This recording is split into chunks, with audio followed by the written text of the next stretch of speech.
గడిచిన క్షణం మళ్ళీ తిరిగి రావడం అసాధ్యం.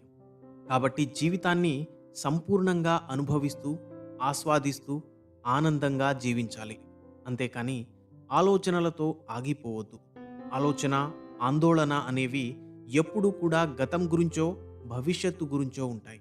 దానివల్ల మనం ఎంతో విలువైన ఈ క్షణాన్ని వృధా చేస్తుంటాం. ఒక ఊరిలో ఒక రైతు ఉండేవాడు. అతడు అమాయకుడు. అతనికి కొంత వ్యవసాయ భూమి కూడా ఉండేది. అదే అతని జీవనాధారం. అతని పొలం, వ్యవసాయం తప్ప ఇంకేమీ తెలియదు. అతని ఊరికి ఆనుకుని పెద్ద పెద్ద పర్వతాలు ఉండేవి. అవి పచ్చటి పచ్చికతో కప్పబడి చాలా అందంగా ఉండేవి. వాటిని చూసినప్పుడల్లా ఆ రైతుకు ఆ పర్వతాల అంచులకు వెళ్ళాలనే కోరిక ఉండేది. కానీ వెళ్ళలేకపోయాడు. అలాగని ఆ పర్వతాలు అతనికి అంత దూరంలో కూడా లేవు.